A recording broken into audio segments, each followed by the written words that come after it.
Hello बच्चों, देखते हैं क्वेश्चन के अंदर क्या गिवन है।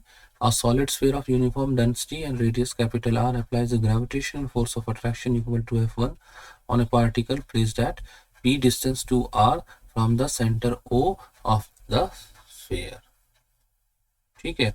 A spherical cavity of radius R by 2 is now made in the sphere as shown in figure.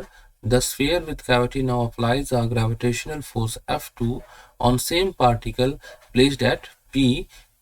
The ratio F2/F1 will be. ठीक है, क्वेश्चन के अंदर हमारे को क्या दिया गया है। क्वेश्चन के अंदर हम देखते हैं तो एक तो क्या है, दो स्टेज है, एक बिफोर कैविटी और एक आफ्टर कैविटी। बिफोर कैविटी क्या है, पी पॉइंट पर हमारा जो ग्रेविटेशनल फोर्स है उसको किससे डिनोट किया गया है, F1 से।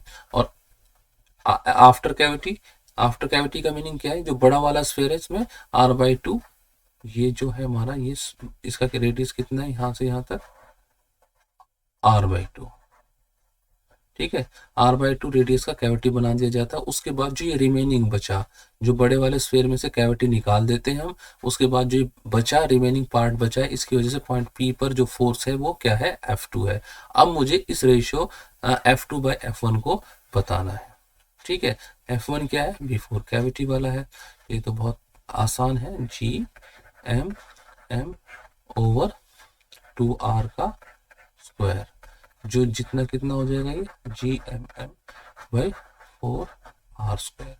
मैं मास मान लेता हूँ before cavity m, after cavity. After cavity के पहले तो मुझे मास देखना पड़ेगा, मास में क्या फर्क आया है, क्योंकि हमने कैविटी इसमें से काट कर निकाल दिया है तो कुछ मास जरूर घटा होगा। तो मास बिफोर कैविटी क्या था, मैं BMB लिख देता हूँ उसको। मास बिफोर कैविटी क्या था, 4/3 पाई r³ इंटू रो। और मास आफ्टर कैविटी, आफ्टर कितना कैविटी कितना हो जाएगा, मास of the cavity is 4/3, r कितना हो, r/2 और रो। ठीक है, मैं इन दोनों का रेशियो ले लेता हूँ, इन दोनों का रेशियो ले लेता हूँ, mass before cavity and mass of the cavity. 4/3 pi r³ rho और 4/3 पाई r³/8 रो। सब निकल के आ जाएगा हमारा 8 ऊपर चला जाएगा। Mass before cavity is 8 times that of mass of cavity. ठीक है, ये मैं इसको m ले लेता हूँ, ये मास of the cavity, mass of the cavity क्या होगा, m/8।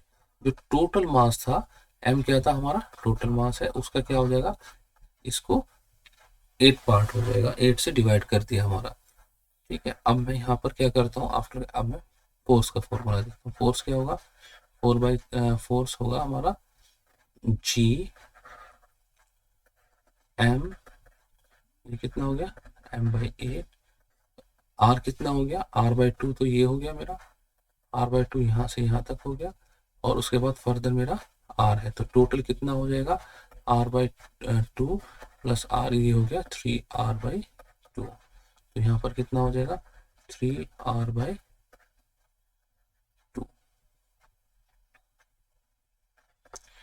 ये आ गया मेरा G(m)(m)/9r²/4।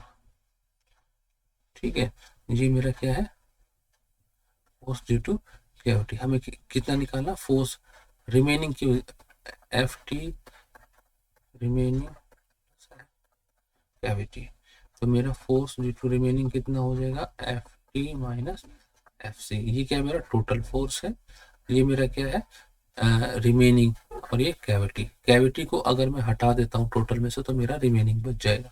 इसी की वजह से मुझे फोर्स कैलकुलेट करना है, और यही फोर्स क्या है, F2 है। ठीक है, F टोटल कितना था मेरा, G(m)(m)/4r², और ये क्या कैलकुलेट किया है मैंने, G(m)(m)/8 और 9r²/4। तो मैं अगर यहाँ पर G(m)(m)/r² में कॉमन ले लेता हूँ तो मेरा कितना आ जाएगा, ये 1/4 माइनस 1/18। तो मैं इसको करूँगा तो ऊपर कितना आ जाएगा, 18 माइनस 4 मतलब 4, 18 टू 7, तो कितना आ गया, GMM और R² इंटू 7/36। ये मेरा क्या है, F2 है, ये F रिमेनिंग है। हमें क्या रेशो निकालना था, F2 ओवर F1। ये कितना होगा, F2 कितना है, GMM R² इंटू 7/36, और ये कितना है हमारा, ये था हमारा GMM और R² इसके साथ 1/4 है। ये सब गया हमारा, ये कितना आ जाएगा 9। तो हमारा F2 ओवर F1 कितना आ जाएगा, 7/9। ठीक है, ऑप्शन चेक करते हैं। ऑप्शन ए क्या है, 1/2 नहीं, बी 7/9, ये हमारा निकल के आया, सी क्या है 3, और डी न, सी डी ये सब गलत है। हमारा B option is the only correct option. I hope बच्चों आपको समझ में आ गया होगा। Good luck, goodbye, thank you.